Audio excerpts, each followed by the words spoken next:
On December 4th of 2024, Brian Thompson, CEO of United Healthcare, was gunned down outside of his Marriott hotel. This death sent shockwaves throughout the country, and not exactly in the ways that you'd expect. In a culture that is growing ever so critical of capitalism and where eat the rich has become such a popular mantra on social media, Brian's death has sparked a still ongoing conversation around our healthcare system in this country, the questionable standards of living that we have, and of course, growing wealth inequality. What if I were to tell you that over a century ago, we were in this exact same position as a society, and the social movements that helped shape that era are just as relevant today as they were back then? For this video, we're going to be taking a trip back to the late 19th and early 20th century, the Gilded Age and early progressive eras, and we're going to be drawing parallels between that era and their reaction to wealth and capitalism and ours today, and why Brian's killer, alleged killer, has become a bit of a folk hero. For purposes of this video, I'm not going to be going too much into the stories of Luigi and Brian. So Luigi Mangione is the still alleged killer. As of right now, he hasn't been he hasn't been tried, but he has pled innocent, I believe.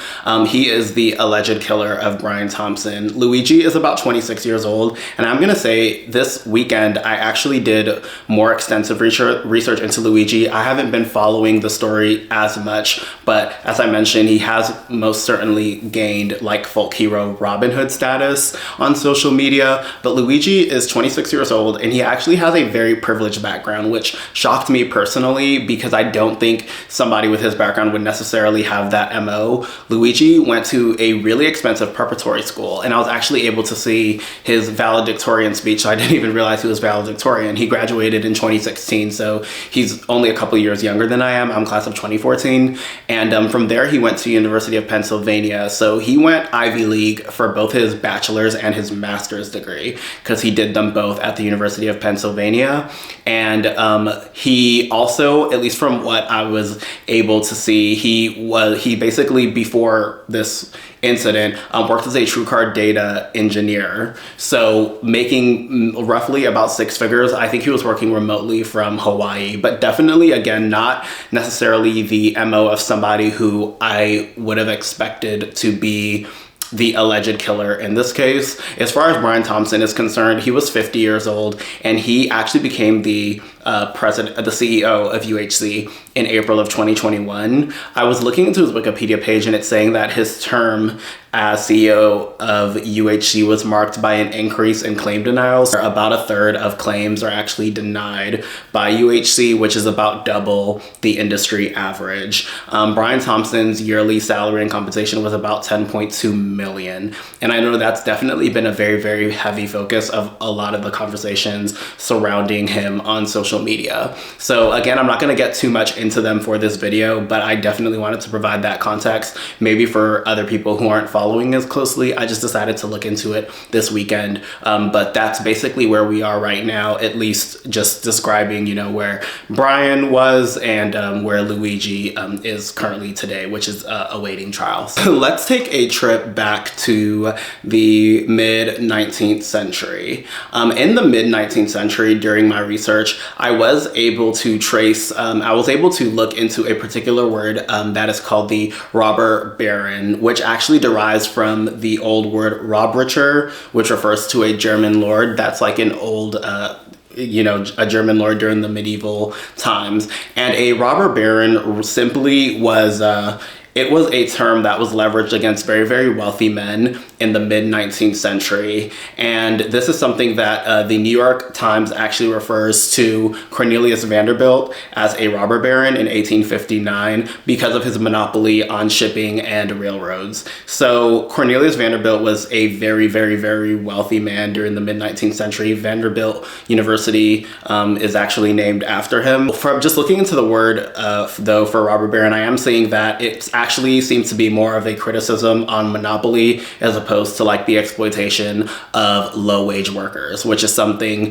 that I think that conversation around capitalism is definitely happening more so in the very later part of the 19th century. But as far back as 1859, we do see the New York Times refer to Cornelius Vanderbilt in that way. However, the term would be used more frequently as we get later into the 19th century, and that is simply because in the very later half of the late 19th century, what you really have is an economic boom in the United States. So during the Gilded Age, the US economy experiences a huge economic boom, and the GDP per capita is increasing at a rate of around 2.5% per year.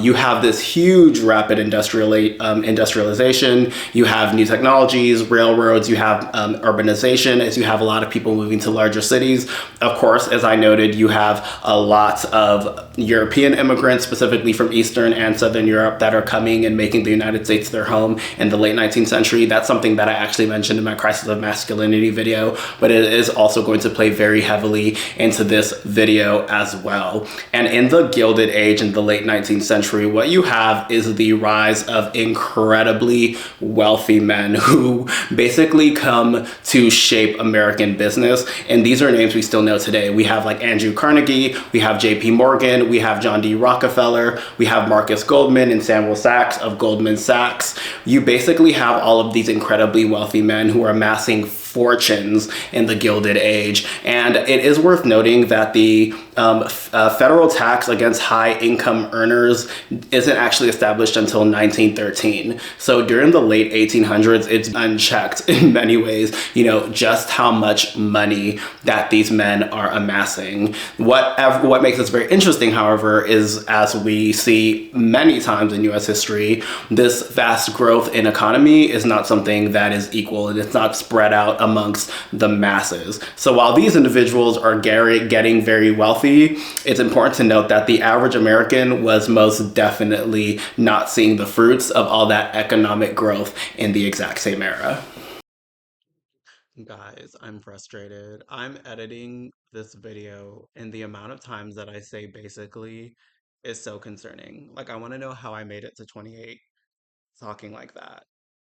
It's genuinely frustrating because I just gave myself more work, cutting the word basically out because I'm embarrassed to post a video where I say basically every 2 seconds. Like, why do I sound like a teenager?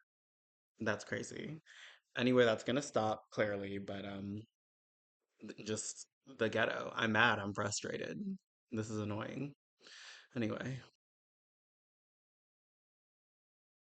During the Gilded Age, things were hard, and it was basically the ghetto. I mean, when you think about the Gilded Age, it's important to remember that this mass increase in immigrants oftentimes were coming from Eastern and Southern European countries. These were very, very low income earners, and they were very, very low wage workers who were actually specifically coming to the United States to take a lot of low wage jobs that a lot of Americans weren't going to be doing here. So you do have an employment actually hit a high during the Gilded Age. That's around 16% is where it peaks during that era. You have very, very low wages. You even have a high rate of homelessness. At this time, you still have like orphan trains and things like that. You're thinking of the era where you kind of have like all these free range children. There's a very, very low standard of living. And a lot of these immigrants are also settling in tenement housing. And tenement housing are like low rise apartments, maybe like 2-3 stories at most. But for the most part, it's very, very cramped.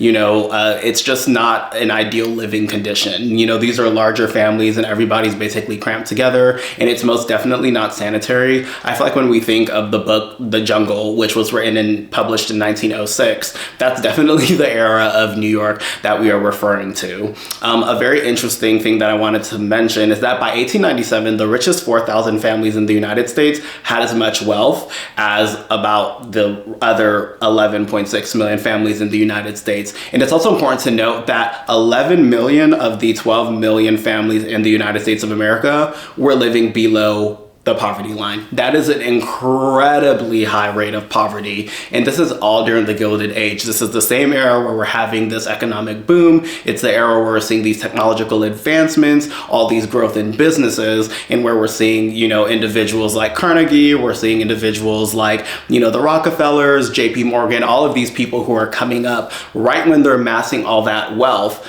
oftentimes on the backs of course, these millions of Americans. These millions of people are not experiencing that. They are incredibly poor. They are working very, very bad wages to live below the poverty line. So I just wanted to paint that image of exactly where we're getting to in the late 19th century and what's going to shape a lot of the social movements that come to define that period in American history. On top of literally not making livable wages and living below the poverty line, low wage work in America is incredibly dangerous. So not only are you making very, very poor wages, you're going to a job that is very, very, very dangerous. We're thinking of like coal mine workers. We're thinking of people who worked in mills. You know, when you think of all the fires that were so common during the Gilded Age and early progressive era, it's just very dangerous work. And in 1900, around 35,000 workers are killed and another million are injured. I did want to go through about 4 that happened just in the first decade of the 20th century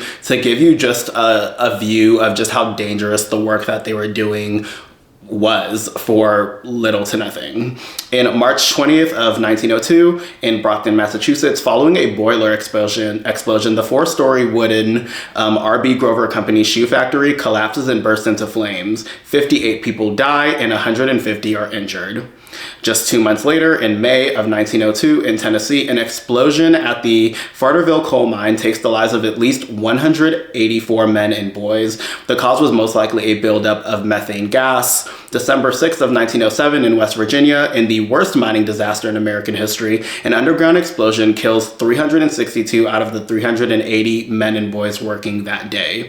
And in 1909, in Lake Michigan in Chicago, Illinois, approximately 60 workers constructing a water intake tunnel a mile offshore die after a powder magazine explodes. So this is just a breakdown of just how dangerous a lot of that low wage work was. And it's also important to know that child labor was also a huge issue in this era. So the Fair Labor and Standards Act, which was passed under the Roosevelt administration, was not passed until 1938, which is several decades after a lot of these things are happening. And what that does is it establishes a minimum wage and also age standards for workers. So you're not only having this incredibly dangerous work being done for very low wages, a lot of employers can do that because they have children working. You know, you have boys and girls as young as 12 and 13 working these very dangerous jobs. And when these, you know, awful things occur and you have this huge loss of life, it becomes very normal. Like I said, in 1900, 35,000 workers died and millions more were injured.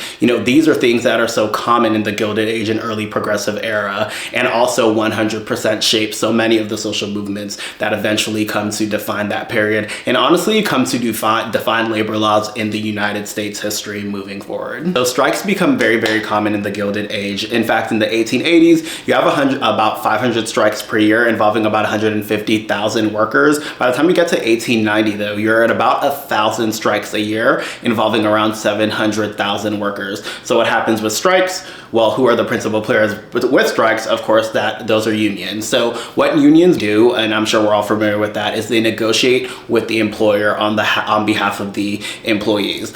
A union is it's there for workers' rights. It's saying that I want to negotiate just a better standard of work for, you know, these employees that I'm representing. And unions are, of course, oftentimes made up of employees themselves. So here you have unions that are rising and they're trying to negotiate things like wages, work hours, benefits, workplace safety, all of things that would be very important to workers back then, as well as even today. And many prominent unions actually arise in this time. You have Knights of Labor, you have the American Federation of Labor, and you also have the American Railway Union that form at this time. And you have very prominent strikes as well. In 1877, you have the Great Railroad Strike. In 1892, you have the Homestead Strike. You also have the Pullman Strike in 1894, and then later on, you have the Ludlow Strike / massacre. So for purposes of this video, I'm going to be kind of getting into 2 of these strikes specifically. It's going to be the Homestead Strike in 1892, which happens in Homestead, Pennsylvania, which is in the area of Pittsburgh. And then I'll be getting into the Ludlow, Colorado strike / massacre. And the only reason that I'm kind of getting into those 2 is because I feel like they tie very heavily into the conversations we're having today, because they deal specifically, of course, with striking workers, but it's also, you also see a lot of people definitely call calling for the accountability of the head men in charge. You know, the big men on top who aren't actually there working in the mines or working in the factories, but are still calling the shots in their offices in various places. So for purpose of this video, I'm going to be going into the Homestead strike of 1892 in Pennsylvania, and then the Ludlow, Colorado strike / massacre. I'm gonna go ahead and get into the Homestead strike in 1892. Now, this is one that I found particularly interesting because I feel like the parallels that exist between the Homestead strike and what's going on definitely with the UHC situation are most definitely there. So the Homestead strike was actually a very organized strike that occurred at the Carnegie Steel Factory in Homestead, Pennsylvania, which is in the greater Pittsburgh area. And this was in 1892. And it is organized because it is actually formed by a union, and that union is the AA, or the Amalgamated Association of Iron and Steel Workers. So like any union would, they're unionized and they come together as a lot of these workers, these steel workers that are working in Homestead, Pennsylvania. And what they're trying to do, as any union would do, is just negotiate salaries, benefits. They're just trying to negotiate with the employer. What makes this one specifically interesting is because the Carnegie Steel Company, you have two men who kind of sit on top of that. You have Andrew Carnegie himself, who is the founder of the company, but then you also have Henry Clay Frick, who is also a runner in the company. And these two individuals definitely emerge as, in many ways, sitting on two different sides. I do want to say that Henry Clay Frick most definitely emerges as the bad guy in this whole situation. And the reason he does is because Henry Clay Frick is so anti-union. Like, he is fiercely anti-union, and the things that he pulls during the Homestead strike are like actually crazy. So during the Homestead strike, at least when the word gets out that they're starting to have the strike and they're unionizing, Henry Clay Frick actually specifically states that they're not even turning up enough product at the mills. So he's like, well, the mills aren't even turning up enough product anyway, so I don't even know why they're unionizing. I don't know why they're striking. And Henry Clay Frick believes a lot of that is because of the union men, the men who are involved in AA. He's basically like, it's thanks to them that they're not turning up enough product. So they need to be better at their jobs and like leave this union. Henry Clay Frick also believes, and I think he does this to kind of, maybe there's like that internal part of himself where he's trying to lie to himself about certain things. He believes that these are just the minority of workers. So he's like, these are just the minority of workers. Most people just want to go there and do their job. But he is fiercely anti-union in a way that Carnegie is most definitely not. And one of the things that Henry Clay does off the bat is the union actually, the first thing they want to negotiate is salaries. And what does Henry Clay do? He decreases salaries by 22%. He decreases wages for his steel workers by 22%. So already off the bat, negotiations are not going well at all. And one thing that he actually does, he specifically tries to double down on that by locking the strikers out of the mill. He kind of just locks them out of their job. So a lot of the men who are unionizing or involved in this strike are kind of locked out of work. Henry Clay is doubling down on a lot of what he's doing to discourage a lot of other people who are working in the mill from, of course, joining the union and revolting and striking, by setting an example for these guys. And the moment that he sees that more and more people are actually joining the strike, what Henry Clay does that's particularly interesting is that he immediately starts advertising to get more workers to Homestead, Pennsylvania. He sends out flyers to places like Boston, St. Louis, and very interestingly, he also goes as far out as Europe as well. As I said earlier, a lot of the between 1870 and 1900, you have millions of immigrants arrive in the United States. And as I mentioned with my Crisis of Masculinity video, most of those immigrants do come out of Europe, and they are very low wage, low skilled workers, as we would call them. So Henry Clay Frick going and immediately appealing to Europeans to come here and work in Homestead or work for the Carnegie company is a way for him to be like, well, hey, all you poor Europeans, you guys can come and replace these American guys, because a lot of the men who are unionizing are, of course, American. And he's recruiting them to do work that a lot of Americans don't want to do. So that's Henry Clay's reaction to the union. He's very, very anti-union. He kind of gives them a deadline as far as like negotiations and things like that are concerned, and he's breaking it as he goes. So Henry Clay emerges as definitely the bad guy in this situation in a lot of ways. So a very interesting thing that I learned while doing my research for this video is that a lot of companies at this time actually hire strike breakers. And strike breakers will come up when I talk about the Ludlow massacre more specifically. But that is something that Carnegie and Frick do. They hire like strike breakers. The Homestead strikers actually are able to defeat the initial, militia that's sent in. So they're able to defeat and kind of like take control of that station. However, the National Guard is eventually deployed and the entire strike is crushed, it's suppressed. So that is one major thing that happens with the Homestead strike. And in true fashion, as you'd expect, they're not going to be going up against they're not going to be going up against these troops and these multimillionaires and billionaires who just have a lot more pull and leverage than they do. So when it all comes down to it, the strike is crushed.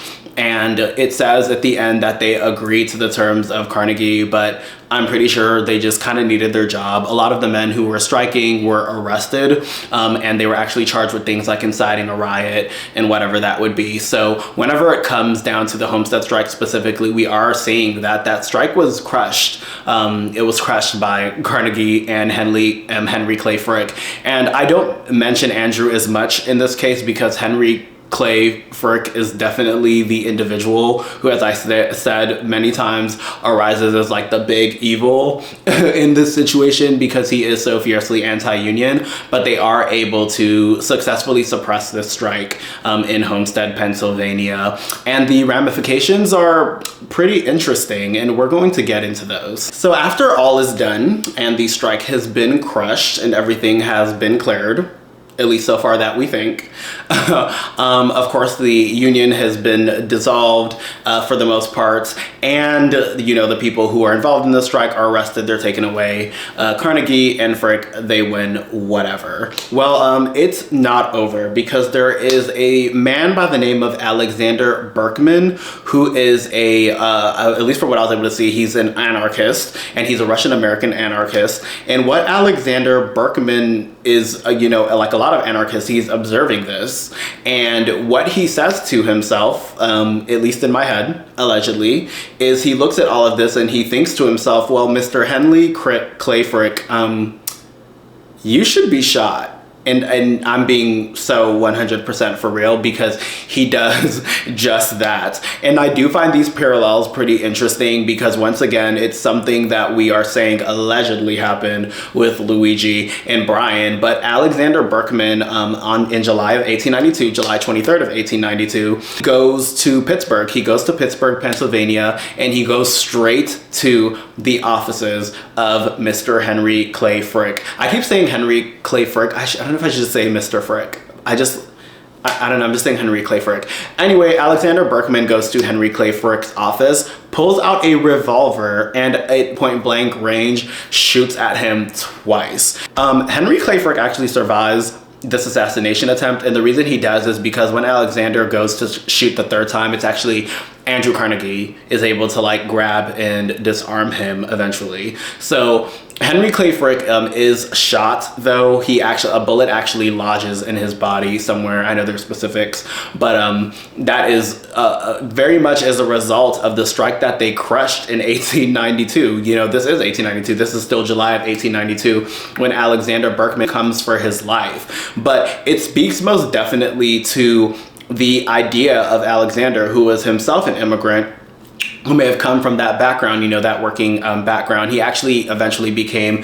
an author. But to see Alexander Berkman basically try to take this justice into his own hands and try to murder Henry Clay Frick is something that Also makes a lot of sense considering obviously what would have been the conversations around unionizing and just like workers' rights and, you know, fair labor at that particular time. So while actually going on trial for this, Alexander Berkman says that he is morally innocent. He hasn't done anything wrong.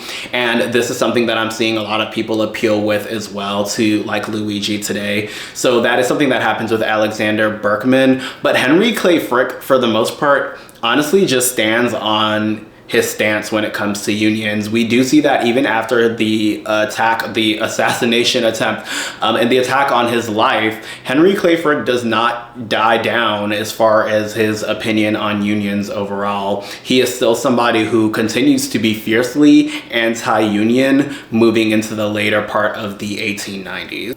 An organizing drive at the Homestead plant in 1896 was actually suppressed by Henry Clay Frick again. And then in 1899, in May of 1899, 300 homestead workers actually formed another AHA lodge. And what he does is he orders that those workers are shut down and the unionization effort immediately collapses. So it is very interesting that even after, you know, winning the very first strike, the homestead strike in 1892, and then the literal attack on his life in 1892, in July of 1892, Henry Clay Frick still continues to be very, very anti-union. And I guess you can say that probably makes a little bit of sense, but he's still very, very anti-union, and he most definitely pushes to suppress any unionization efforts for his workers. I will say, however, that in 1899, Henry Clay Frick actually leaves Carnegie, you know, so by that point, at least from what I was able to see, both Andrew Carnegie and Henry Clay Frick kind of grow tired of each other. Honestly, their relationship dissolves. They don't really care for each other anymore, and he does leave the company in 1899. Like I said, Henry Clay Frick emerges as like the big evil during the whole homestead strike, and into the 1890s it's like this evil capitalist man that is just sitting there, you know, enjoying his wealth, but he hates the fact that his workers can even unionize and, you know, just stand up to him in any sort of way. Another thing that's really sad about the homestead strike in 1892 is that what's crazy is that he gets away with paying his workers lower wages, and then other steel mills around the country kind of follow suit, where they're like, oh, wait a minute, we're gonna lower wages for our workers too, because the largest steel company did so. So that is incredibly messed up. Like, that is a huge part of it that I'm just like, that's just wild. Like, if you don't think that, you know, these people who are working low wages in an already dangerous job, just asking for like a wage increase, you suppress the strike and you basically get away with paying them less, is just really, really wild. And like I said, a lot of times they could do that by courting work from very low skilled, often newly immigrant workers. And I don't really want to say low skilled, because I feel like that has a very like bad connotation to it. But these are, again, poor laborers, working class laborers that are coming from Europe, again, that are going to just take anything that they can get in the United States as they've just arrived here. So he was able to win in many ways and then pay his workers lower wages, which is crazy to me. A quick side note, Andrew Carnegie, throughout this whole thing, he's a lot more silent than Henry Clay Frick, even though that the company is literally in his namesake, like the Carnegie Steel Company. But in 1901, Andrew Carnegie actually sells the company to JP Morgan, and it is reported that he sold it at roughly $492 million in 1901, which is the equivalent of about $18 billion plus dollars today, and he pockets about $8.3 billion of that money. So for a time, he actually becomes wealthier than John Rockefeller. So he becomes like the wealthiest American when he does that. I was pretty torn on Andrew Carnegie because it seems like he's like kind of not trying to be too involved, and he definitely, I think Henry Clay Frick takes a lot of heat for what happened with the homestead strike, up to and including somebody trying to like kill him. But I feel like Andrew Carnegie, at the same time, he actually does donate about 80% roughly of his wealth during the later parts of his life. And he does have an article titled like The Gospel of Wealth, where he's basically saying that it is absolutely necessary that wealthy people have to go ahead and at least, you know, they need to go ahead and help the less fortunate. Like, that's the best thing that you can do with your money. But he does write that article in 1889. The homestead strike happens in 1892. And then the workers literally make less than before the strike. And at least from what I was seeing in my research, he doesn't really do anything to evade that. So that's kind of where I am on Andrew Carnegie. But the whole thing definitely sours his relationship with Henry Clay Frick. And from there, they kind of just go their own separate ways. But then he sells the company and just makes billions of dollars, so, and becomes the richest man in the country, which I'm sure wasn't exactly the best for his popularity at that time. But I definitely wanted to talk about that part as well, and kind of my thoughts on Andrew throughout that whole process. One thing that really picks up in the United States in the very late 19th and early 20th century is actually the rise of anarchism. And I kind of wanted to shed a little bit of light on anarchism, because anarchism and its steep rise in popularity actually makes a lot of sense in the Gilded Age, considering, of course, the events that I'm discussing. So anarchism, which is a political theory which is advocating for the abolition of a hierarchical government at all, is something that a lot of people start to push for. It's actually very, very popular. I do notice, and I'm going to get a little into later, with Italian immigrants during once you get like into the more progressive era. But anarchism is something that is growing, and it's something that the United States is actually starting to notice more, so much so that in 1903 there's actually an Immigration Act passed that is specifically looking to ban anarchists from even coming into this country. And of course, 1892, Alexander Berkman was an anarchist, so that's something that the United States has most definitely started to focus and hone in on, and it's very important to this story as well. Let's get into the next event that I'm going to be discussing, and this is going to be the Ludlow Massacre. So the Ludlow Massacre is something I never heard of before, honestly, and I think it's a very, very interesting piece of American history, actually. The Ludlow Massacre occurred in Ludlow, Colorado, and this was in a mining town. And the Ludlow Massacre, I mean, it comes out of coal mining, and I think we have to remember, like, coal mining was already incredibly dangerous, and the rate of death for employees was around 7.06 per 1,000 employees, which was like twice the national average. In Ludlow, Colorado, you had about 113 deaths in 1913, which is the year before the massacre occurs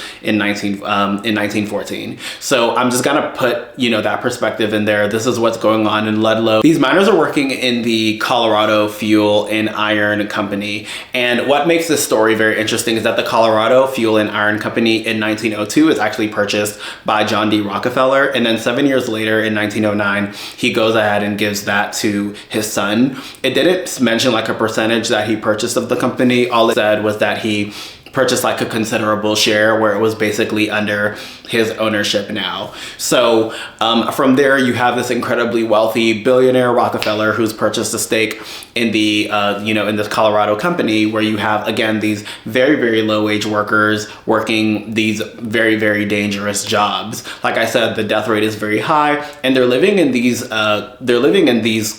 communities with, it's not just these workers, they're living there with their wives as well as their children. So you have these men, you have their wives, you have their young children, just living in this community, working these very, very dangerous jobs. Overall, it's just not a very ideal situation to be in. So what do? They, of course, unionize. They unionize, and of course they start striking, and that's something that drums up immediate attention in Colorado. It's drumming up attention all over the country that these workers are starting to unionize, and they're starting to strike.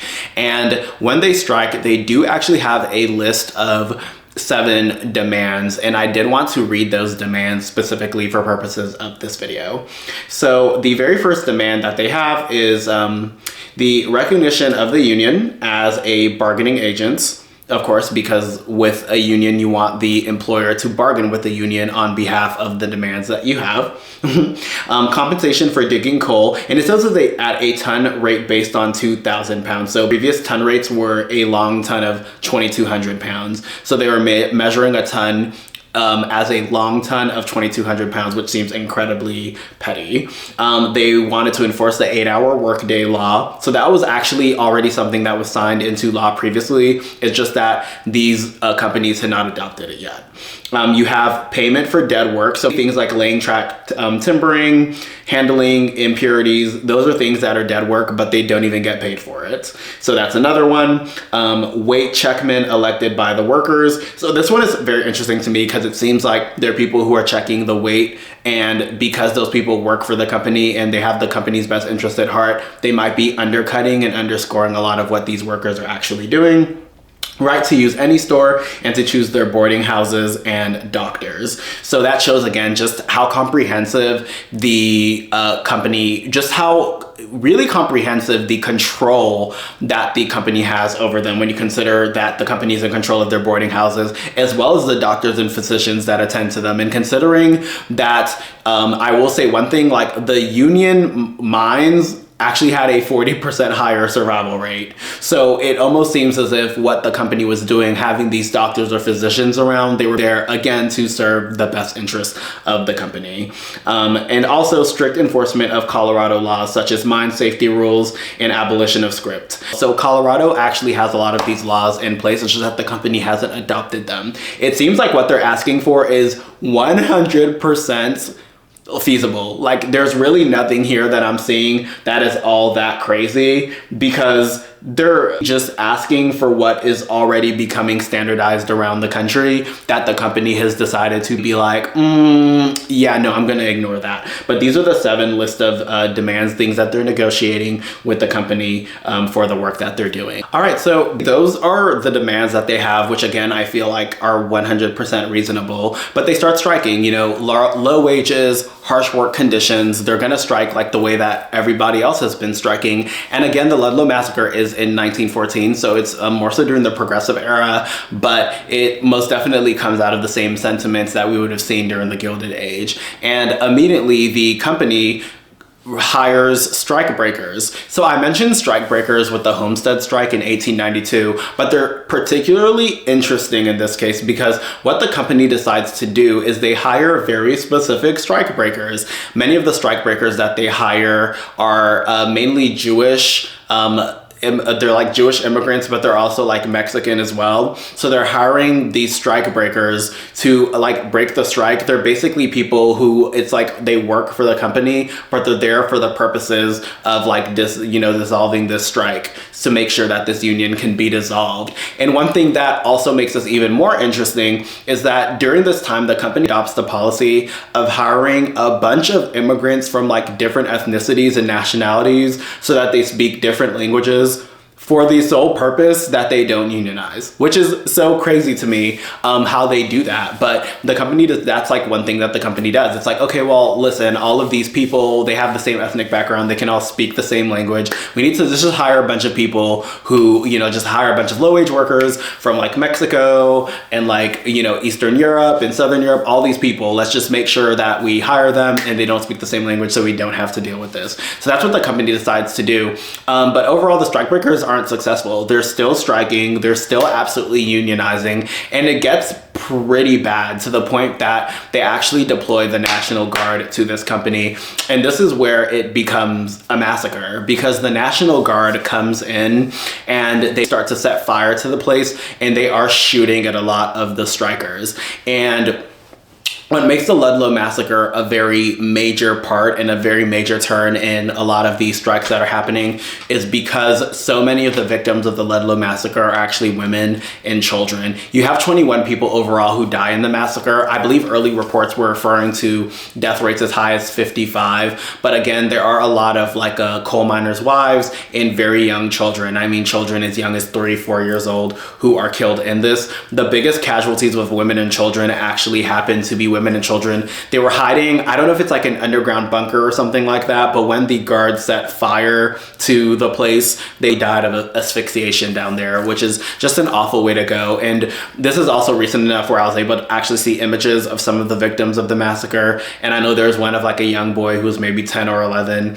who, when the National Guard started shooting into, their living quarters, he just ended up being shot and killed. So it's just a really, really awful situation overall. And this sets off a very, very major turning point for a lot of the workers, because it kind of turns into a full-blown war. After the the Ludlow massacre happens, it escalates into the Colorado Coalfield War, which is another thing that I've never ever heard about, but it's endlessly fascinating, where you have between 700 and 1,000 strikers go from mine to mine, literally setting fire to the place, and they're attacking and they're killing National Guardsmen. Overall, in the Colorado Coalfield War, the casualty sits at around 75 people. So these strikers are incredibly pissed. These are people who just lost their wives. They just lost their children. There are a lot of prominent strikers who were shot and killed by National Guardsmen. It's also worth noting that the National Guardsmen stand trial for this massacre that they committed on the Ludlow community, but then they're all acquitted. The people who actually stand trial and go to prison for this are the strikers. And like I said, there are pretty prominent strikers who are literally kidnapped by these National Guardsmen and shot and killed. Their bodies are left out there as an example for people to see. It's just a really, really awful turn of events that happens, but it is something that definitely captures the attention of the nation. The Ludlow massacre is it's this very, very unfortunate but also in a lot of ways pretty necessary turning point in the way that a lot of Americans start viewing things like unions and strikers. And even though a lot of these strikers, a lot of these unions are suppressed pretty brutally and viciously by the head people in charge, it is most definitely something that people start thinking, they start talking, and when it comes to wages, when it comes to labor, when it just comes to overall safety conditions, a lot of people are starting to realize, well, maybe we should do something about this. So even though the Ludlow union is crushed and the strikers, are arrested and go to jail and face a lot of other consequences while the National Guardsmen are basically acquitted and allowed to go, this falls very, very heavily, very negatively, I should say, on the Rockefeller family. So as I said, in 1902, Rockefeller purchases a very, very major share of this Colorado company. And then in 1909, he gives it to his son. After the Ludlow massacre occurs, the Rockefellers are not exactly in the best place. And a major example of that is actually that in 1914, you actually have protesters who go to the New York residencies of the Rockefellers, and they're basically picketing and protesting, saying that this is what you did. The Rockefellers are being blamed for the events at Ludlow, even though they're kind of in New York away from it. But as I said, with the rise of anarchism and just the general sentiment towards very, very wealthy individuals like the Rockefellers, who even till today, when you hear that name, all you think of is very, very, very wealthy people. The Rockefellers kind of have to do something. I actually do see that, did read that John Rockefeller Jr. Goes off to one of their vacation homes, I believe in Maine, just to escape all the attention. But eventually they actually hire a man by the name of Ivy Lee, who's considered the father of public relations. So they kind of go on a whole PR campaign where they're okay guys, this wasn't meant to happen. John D. Rockefeller Jr., who is notoriously shy, he has to go to Colorado, and he goes to Colorado to meet the displaced individuals, the families who lost loved ones, a lot of these, mine workers. I wasn't able to look too much into the actual result of a lot of these negotiations, but it does kind of change the public's view of the Rockefellers of being these very out of touch capitalists, and starts to view them in a little more of a sympathetic light. And I definitely want to shed light on that, because you see that the Rockefellers have a very different reaction than, let's say, Henry Clay Frick had in 1892. I will say, of course, that this was a massacre that occurred in Colorado, so it is a kind of a different situation. But they do go on this really, really huge PR campaign that is actually very, very successful, where they're okay, we didn't mean for this to happen. Sorry, poor people, that was a mistake, and we're gonna go and meet you guys. So yeah, that's happening. But I definitely wanted to look into the Rockefeller reaction and how they choose to approach this manner. But it's not enough. By 1914, anarchism is once again pretty popular in the United States, and one of the biggest examples of that are actually the Galleanists, who are named after Luigi Galleani, who is an Italian anarchist. And yes, it's kind of ironic that his name is Luigi, but the Galleanists they've kind of become the face of anarchism in the United States. And in 1914, you have the Bessi group, BESCI, I'm not sure how to pronounce that specifically, and they do full-blown attempt to bomb the Rockefeller estate in New York. So that is something that happens just as a result of the Rockefellers' involvement in the Ludlow massacre. They attempt to bomb the estate. It's not actually successful, and I believe the bomb actually detonates either before it was supposed to happen or like later, I'm not exactly sure, but it does kill about 4 of the men who were involved in actually making that bomb. And the people involved do stand trial eventually. But you can definitely see this growth in popularity of anarchism amongst the Galleanists,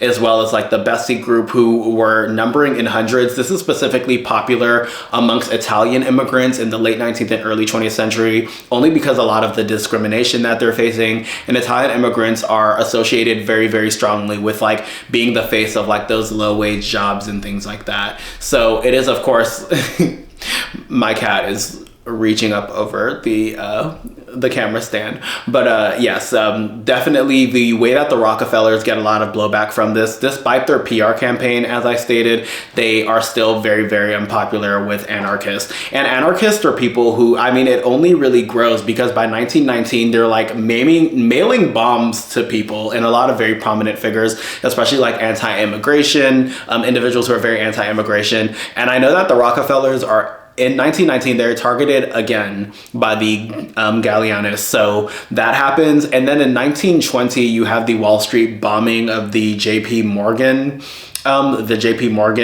place. And it's very important to note that nobody was actually ever tried for that. Like, they were never actually able to see who was involved in that bombing. But over 100 years later, people are almost fully convinced that the Galleanists were fully involved in the bombing of JP Morgan. And so JP Morgan, once again, who is another one of these very wealthy men who arises during the Gilded Age in the United States, also, he's somebody who becomes a victim of these anarchists and what he stands for in many ways. So I definitely wanted to at least point over to that, because despite the PR campaign that the Rockefellers go on, the anarchists are most definitely not buying it. So where are we after Ludlow? Well, as I stated, the Fair Labor Standards Act was passed in 1938, which put in a minimum wage, as well as like age restrictions when it came to work and things like that. You do have that in 1938 though, so that's like 24 years after you have the Ludlow massacre. But even though a lot of these strikes are suppressed pretty brutally oftentimes, and you do have these men who are strikers, they face a lot of, they face jail time, they face prosecution. There's just a lot that happens as far as, they're concerned. The United States does move towards fair labor standards, and I think that's just something that was just going to happen naturally anyway as things progressed. Obviously, companies, even though they're kind of there, like we saw with the Homestead strike, like, we're going to pay you guys less and kind of get away with it. It kind of makes sense that eventually the United States, especially under the Roosevelt administration, which is a very, very long administration in the United States, you do see the United States move more towards just fair labor standards. And there are a lot of things that are put in place to make sure that there are protections for employees from employers, things like benefits, more fair wages overall. So that is something that we definitely see happen after the Gilded Age, after the progressive era, as the United States just moves towards being better overall when it comes to the way that they treat their employees. So where are we now? I don't know, where are we? Where are we now, over 100 years later after the Ludlow massacre? We definitely have we have better standards as far as working and things like that, and we aren't making pennies quite like they were. However, things aren't things aren't necessarily as good as they seem even today. I think a big point of the conversation around Luigi is that a lot of those frustrations that were being felt during the Gilded Age are still being felt today. So the Gilded Age is marked again by this huge economic boom and this huge increase in industry, but again, that wealth is not being spread around.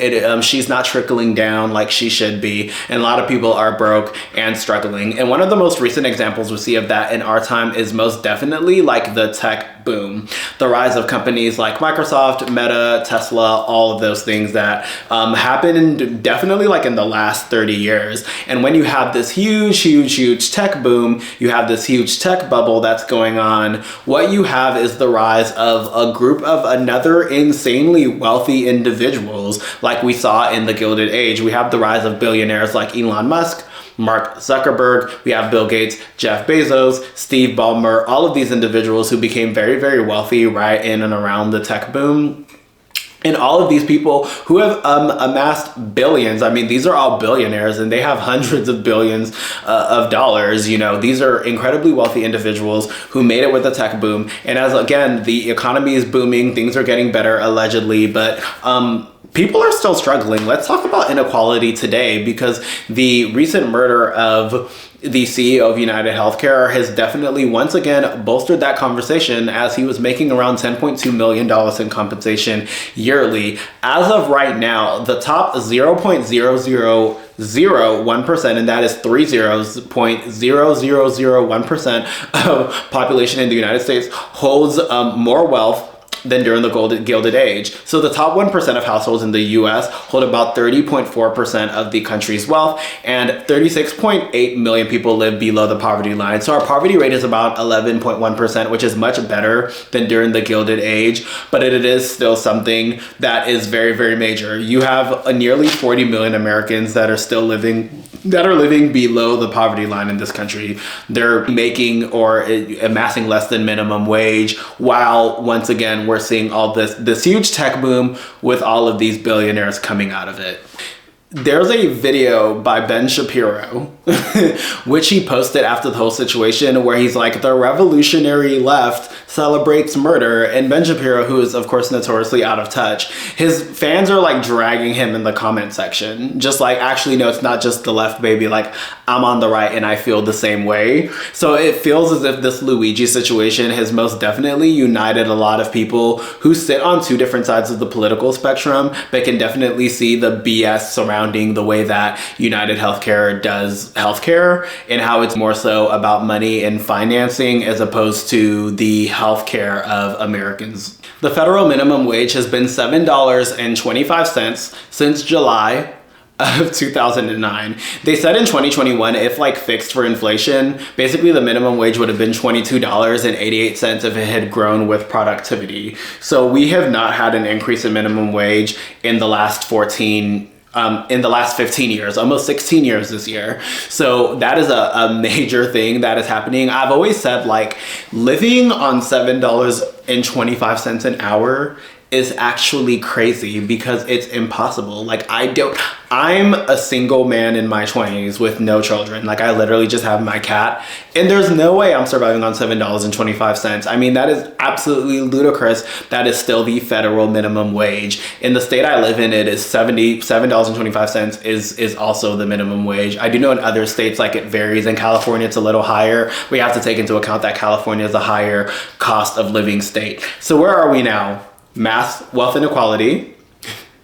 We have huge wage stagnation, considering the fact that our minimum wage has been the same around the country since 2009. We are also in a place, and I did want to bring up immigration here, because immigration today looks very different than it looked in the late 19th century. During the late 19th century, you do have the arrival of a lot of immigrants, as I've always stated, from Eastern and Southern Europe. But for the most part, they are mostly uneducated immigrants that are coming here, and they do work very low wage jobs. That is a pattern we are seeing with immigration, mainly from Latin America, a lot of the immigrants that we're getting from Mexico. However, we do have a a lot of immigrants coming in now from places like Asia and Africa in particular. And what makes that very different is that Asian and African immigrants, sub-Saharan African immigrants, tend to be more educated than the American populace. So that is one thing that's very different with immigration today than it was in the late 19th century. A lot of Asian and African immigrants in particular tend to be more educated than Americans. But that doesn't change the fact that we still have a lot of those issues around immigration. And I think a big issue that we actually have with immigration specifically from Latin America is because of the fact that a lot of Latin American immigrants and those coming up from like Mexico, places like Guatemala and El Salvador tend to be, for the most part, like a little lower educated, and they also take on more lower wage jobs. So even though the jobs that they are doing are fully essential and very necessary, and a lot of Americans don't even want to do those jobs, we have in many ways criminalized them. And I think a big part, again, of the Trump presidency is basically criminalizing that kind of immigrants and making them a threat to the average American person. So immigration most definitely falls into this again. And I did mention during the Ludlow massacre that a lot of the strike breakers that they hired, who are going to be fully working as part of that mine, were Mexican immigrants and other immigrants from, other parts of the world. You constantly see that happen with a lot of these really, really big businessmen. It's like a lot of their companies, they run it basically off of the fact that they know you have a lot of low wage workers all around the world who are going to use the opportunity to work for these companies. And again, when Henry Clay Frick appealed to these poor European immigrants after his American workers went on strike, you saw that exact same thing. So we do see that pattern today where a lot of these big businessmen are relying very heavily on poor immigrants coming up from Latin America, but then at the exact same time can still drum up their bases by demonizing these individuals and making them the enemy, as if wealth inequality and the low wages that we are already experiencing in this country aren't the real problem. So I definitely wanted to speak about that too, because I feel like the face of immigration in this country and the way that we've basically allowed wealthy billionaires to completely define our attitudes on low wage workers is crazy. I haven't fallen for it because I'm not somebody who lacks critical thinking skills, but it's like a pattern that we constantly fall into. And I think the recent election of Donald Trump is a very, very major face of that billionaire businessman who's typically relied on that labor, drumming up his base to be against that demographic. So he's not held accountable about what he's doing as a person. Just saying. So once again, where are we?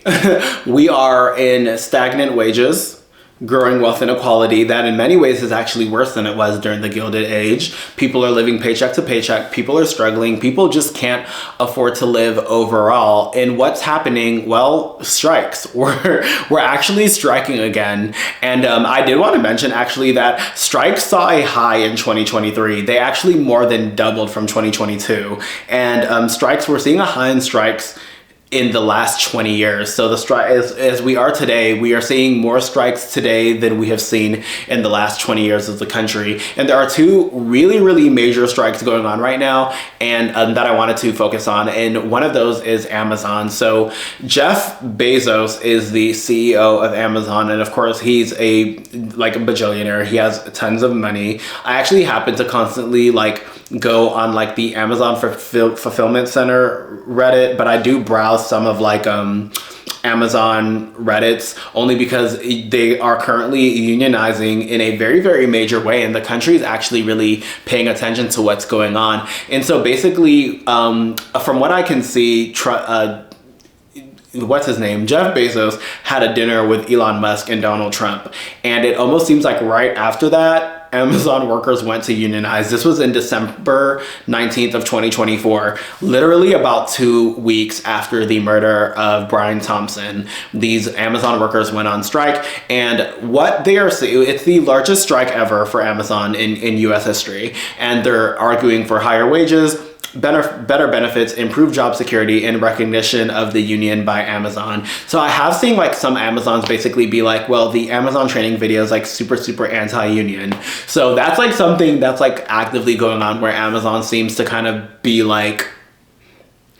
they're crazy, don't join that, whatever it is. I'm not 100% involved in it, but it does a lot of people like in the fulfillment center, and I do know a lot of drivers are picketing. Their wages have been stagnant for a very, very long time, and there's nothing more frustrating than working a job where your wages are very, very stagnant. I did want to like input maybe some clips in here because there are people who are going out to actually interview a lot of these striking Amazon workers, and they're talking about things like passing out from like heat stroke and like having to pee in a bottle because it's awful to constantly be out there and expected to drive all over these places to deliver these packages, while at the same time they're not really seeing any return on that investment. You know, their wages have been stuck for such a long time. Part of 10,000 workers nationwide at 7 Amazon facilities on strike. Aside from the low pay, I see UPS drivers on my route every day. They tell me good morning.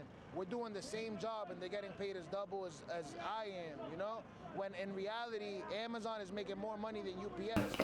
We are also seeing a strike with Starbucks as well. Starbucks did court a lot of controversy recently, just in like the last year, because of their support of Israel and what's going on over with the Israel-Palestine conflict. But we are seeing a lot of Starbucks workers are striking for the exact same reason. And you have a lot of Starbucks that are actually shutting down around the country because these workers are just striking. And it's very, very interesting to be like, looking at the Gilded Age and then seeing like those very, very strong parallels with what's going on today as we're experiencing that exact same thing. You know, the eat the rich mantra that's becoming so popular with sentiments around this country right around the exact same time that we're seeing Luigi Mangione kind of becoming a folk hero on social media.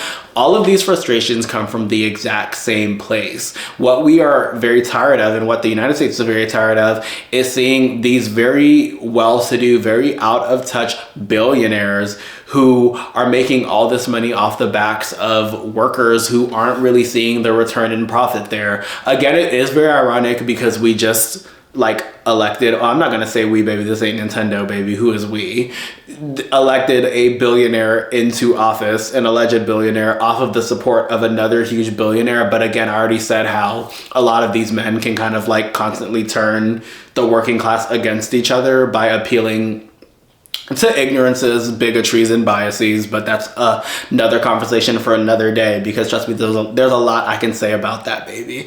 But anyway, we are kind of seeing that same thing again today, and just like browsing through like YouTube comment sections, like just Twitter overall, the support is almost uniform for Luigi, who is the alleged, it's all still alleged killer of Brian Thompson. So to see all of that happen and the way that people have kind of made him this Robin Hood figure, while you're having Amazon and Starbucks, these two huge, majorly successful companies, and their workers are going on strike, all at the same time that we, you know, are seeing these stagnant wages and people are living paycheck to paycheck. Things are very, very hard for people. And it is going to be very interesting to see how this plays out. You know, we do get to see how the Gilded Age version played out and how the United States was able to move just, you know, more humane and fairer standards of labor. I'm very interested to see how this is going to play out in the grand scheme of things as well, you know, just moving forward into the later half of the 2020s and into the 2030s. So yeah.